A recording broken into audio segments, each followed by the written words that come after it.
Callie Finn, and we have a special guest today, Karli Bell, editor and producer with the NBC Sports Network. Thank you both for joining me today because we got some things to get into. There were some coaching changes and announcements around the WNBA, and they have got us talking because one of them was maybe a shock. It kind of came out of the blue. We knew the Chicago Sky had parted ways with their head coach, Teresa Weatherspoon, but we did not know who that new head coach would be. There were some talks and murmurs. They were going after Stephanie White, who ended up taking a job with the Indiana Fever. So when she was no longer on the table, people were not sure who was going to be coaching the Chicago Sky. There were some other coaches associated with the team, some other names mentioned, but it ended up being none other than Tyler Marsh, who is he was an assistant with the Las Vegas Aces. He was the head of player development, and it sort of took WNBA Twitter by storm over the weekend. And watching it all unfold was very interesting because obviously, if you know anything about this league and you're following the Aces, Tyler is a great pickup for the Sky, in my opinion. But also, he has a really great relationship and rapport with the Aces and their players. And there were so many comments and posts and tweets about him coming down over the weekend from the players. You could just tell, I mean, they were joking, but you can tell that this loss is really going to hit the players and really impact them. He meant a lot to that Aces organization. And so, obviously this is great for Tyler's career, but it's going to be a big loss for the Aces, which we'll talk about. But let's talk about what this actually means for the Chicago Sky and their plans moving forward, So he has an impressive resume. We'll get into all of that. Karli, let's start with you because you are our Chicago Sky expert for the day. Tyler Marsh is coming. Angel Reese is probably the face of the Chicago Sky right now. Obviously, they have other, another big rookie who just finished her rookie season, Camila Cardozo there. But Angel Reese is the most popular face of that team right now. And she expressed at least what seemed like some sadness, displeasure maybe, about the termination of Teresa Weatherspoon. But she seems to endorse this hiring of Tyler Marsh. So what did you make of the announcement? What did you make of her reaction? And what do you think this is going to mean for Angel? I know I just threw a lot at you, but tell me, what do you think? Well, I just need Jeff Pagliacca to make these announcements when I'm not at dinner or doing something. He's done this with Weatherspoon. He did this with the draft picks. And now he did it with the hiring of Tyler Marsh. So what I think about with Tyler Marsh, I think this is going to be a great fit for Chicago, just when you see that outpour of support from players that have worked with him for so long, especially Sydney Colson just is having a fun time on Twitter, but Jackie Young and other people showing a lot of love, saying you had this much of an impact on a career, especially a three-point shot, which is what the Sky were really lacking last year. If he's able to develop that perimeter offense, and that's something that Jeff and the team seemed to emphasize last season with the hiring of Jeff Pagliacca, his whole background being in player development. You had Weatherspoon in player development. You technically can say Tyler Marsh is also in player development since that's been a majority of his roles in the WNBA, NBA, and G League.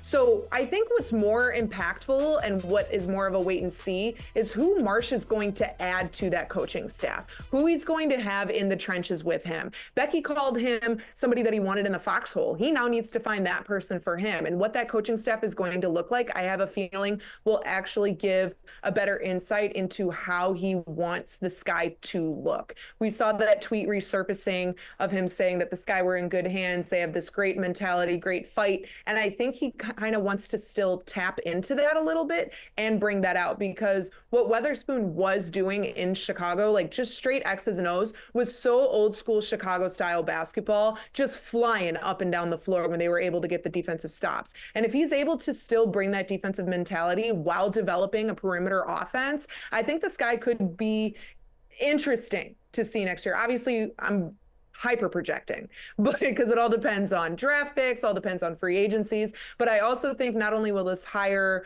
have some great development with Angel and Camilla, and then whoever they do bring back, whoever they are going to keep protected in that expansion draft. But I also believe his hiring is going to bring in and kind of be an extra pillar for the Sky to lean on when it comes to free agency, because this year of free agency is going to be so tricky, very, very, very tricky. And so how he's able to kind of be like, hey, sign here for a year. We don't have a practice facility yet, but look at what we can do, and then maybe come in 2026. That's something that is really enticing to a lot of these free agents, especially the ones that are getting up there in age. Maybe they want to be a part of a development standpoint and have an impact on these young rookies, or maybe they see something in Marsh that this could be a playoff caliber team in only 2 years. So again, I think how his presence will affect free agency and who he brings in on his coaching staff will actually say a lot more about him than this actual hiring.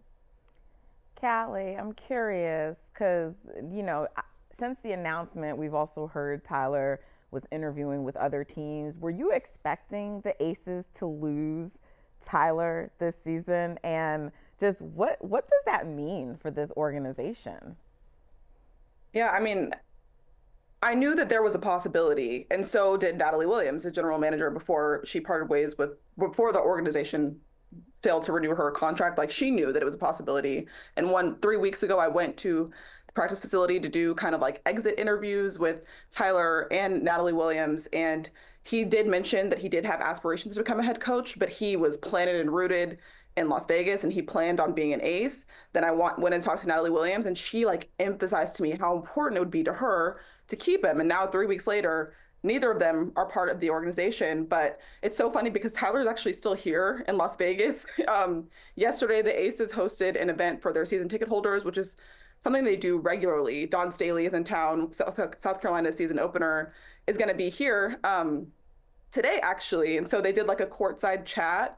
But Tyler sat in and watched. They acknowledged him as they were doing introductions. And afterward, I had an opportunity to kind of ask him, like, hey, when did you know that you were leaving? And he was like, genuinely, I did not know until the day before it was like it broke to all of you. And he did say to me, like, I was talking to other teams for about 2 weeks before everything moved. But he said that, he really didn't know what was going to happen. Obviously, you have to say, if you don't have the job, that you're staying where you're at. Like, so it makes total sense, but it's definitely a blow. Like, we got to talk to Chelsea Gray yesterday.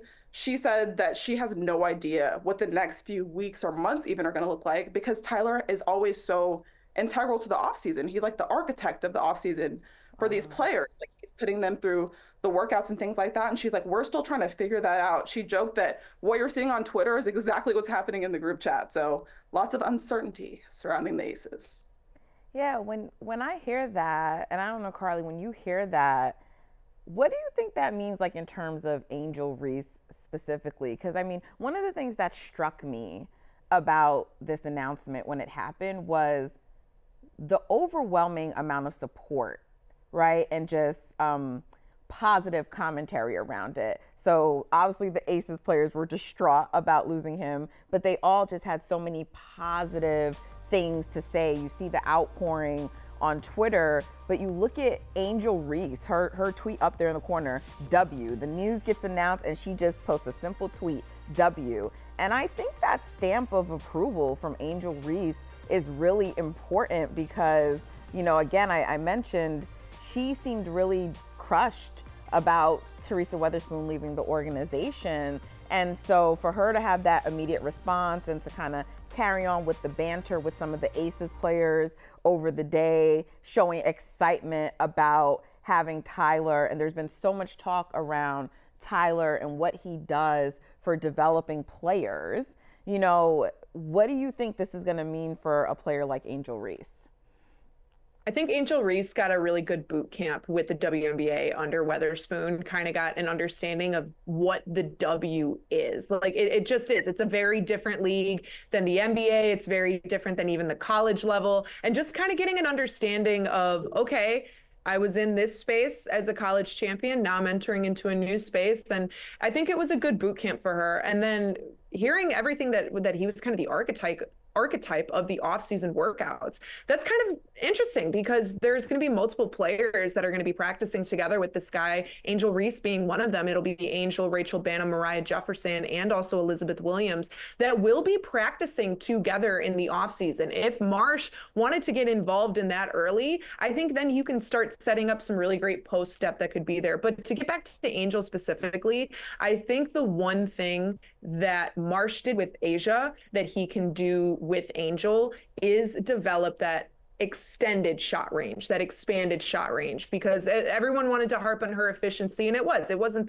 very good. It was around 30% on the year under the basket, which that's fine for a rookie, but obviously if you stay at that number, you're not going to last long in the W. So I think being able to get her to also trust herself outside of just that restricted area. Same thing with Camila Cardoso. You started to see it right at the very end of the season. They started to expand to like 6, 7, 8, 9-foot shots. They weren't hitting, but they were taking them. And taking those shots will get you more comfortable, and just more practice, more reps will always lead to more success. So I think if he's able to expand her shot, and I think the biggest thing that both Camila and Angel can work on in the offseason is leg strength, get those hops up there, especially Camila. She's 6'7", she's taller than everybody. So get up there, get the hops up. And if Angel's able to get the hops up, watch that rebounding number skyrocket, not just off of her own misses that everyone wanted to harp on last year, but also off of her other teammates. She was able to create second and third, sometimes fourth possessions all on one end of the court.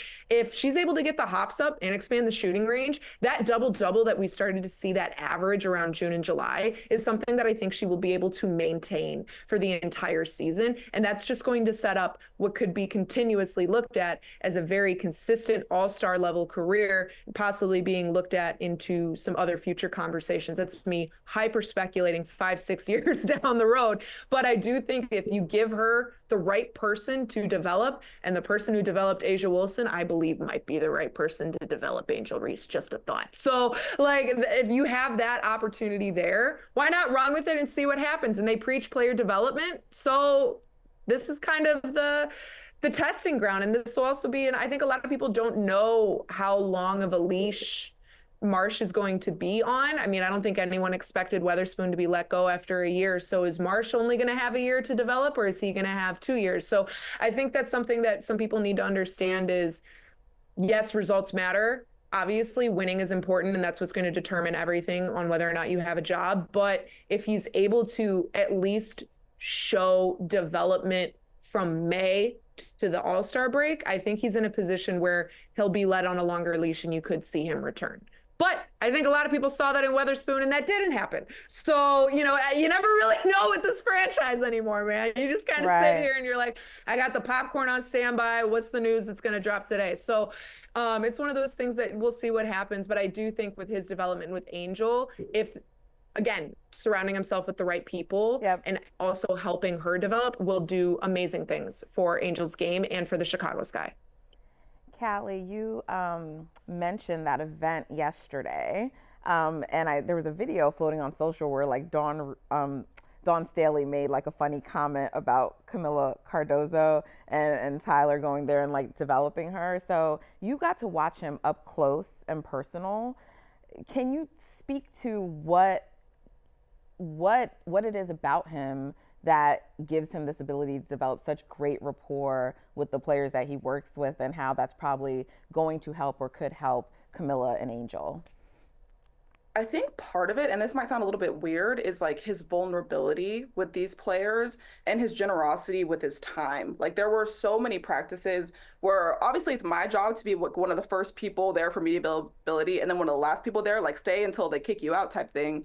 But Tyler is always one of the last people on the court, and he's always working with somebody one-on-one. If it's not looking at an iPad or laptop, or even just like working through drills and different things, like he's always one of the last people there. And you can tell that goes a long way. I mean, you think about the Aces had an uncharacteristic season where they brought in a lot of new people this last season, which means like somebody had to help them get up to speed, and that was Tyler. And so like I remember Jessica Carter, when she came in, she was saying that like she would not have made it through practices without Tyler, because he would stay for at least 20 minutes after every single practice trying to get her to learn like the lingo. You know, the aces kind of speak a different language, and so that's something that she had to get adjusted to.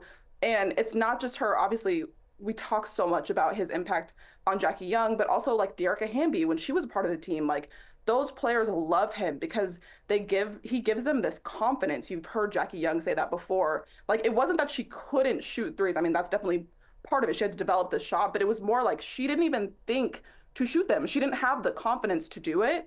Right. And Tyler was almost like a basketball psychologist in the way that he's able to kind of get through to these players at their core. Like I heard Becky Hammon say one time that she counted on Tyler to get through to Jackie on her off nights, because that's not something that Becky can be responsible for doing. Like she's got to have eyes on the court, but if she sees that one of her players is off, she knew that Tyler was going to be able to handle that. And so I think that all of that, it just goes such a long way. His like attention to detail, like when we were talking a few weeks ago, like I'd mentioned, he talked about how maybe they were going to push the start date back for training camp a little bit, or at least for the veterans, because he was trying to kind of like piece together how much rest they might need before getting, you know, really too much into preparing for the next season. So those are all things that he really thinks about. Like he was talking about trying to convince Alicia Clark to do Athletes Unlimited. Like he's always trying to find ways to push these players to the next level. And like he thinks about it, I mean, deeper than probably you would imagine. So I think that's the biggest thing. He'll just be missed because of his attention to detail. But I do want to emphasize that like when Chelsea said that she has no idea what the offseason is going to look like, she did note like there are still some remaining assistants. Like there's Charlene, who has been on the staff for as long as anybody else, former LSU staffer. And so like that she'll be a backbone, and she's not the only one. So like they'll have people who were there. That was something that Chelsea Gray emphasized. Like Tyler was leading the workouts, but there were other assistants there and watching, and now they'll be the ones to step up. Okay. Well, how would you both grade this pickup for the Sky before we wrap up? I'd have to say right now we're gonna give it a B. I gotta see what happens. We gotta see what happens. You gotta see. A B. I'll give you a B. Gotta see what happens. What about you, Callie? I mean, I guess I would give it a B plus, just because I know how talented and valuable Tyler is, but I do think that Teresa Weatherspoon offered a lot of the things that Tyler could. And it is kind of, I think from an organizational standpoint, I'm not sure that I understand their direction, but I have full confidence in what Tyler can accomplish. And I think maybe he does bring a little more experience in terms of just everything that he did in the NBA and the G League and all of the winning pedigree that he has. So that's what gives the plus. I know we had the B. I'm just sending it over a little bit. All right. Well, I'm sure we will hear more about Tyler. Did he give a sense of when he's going to be heading to Chicago when you saw him yesterday, Callie? He did not. Okay. Well, we will wait to hear. We know Callie will keep us updated on everything, because she is the person to make sure you are following for all things Las Vegas Aces, and Karli as well for the Chicago Sky. Make sure you're tapped into both of them. Thank you so much, guys, for joining me and having this conversation with me. I'm already ready for next season. I don't know about you guys, but I'm already ready. Thanks, both of you.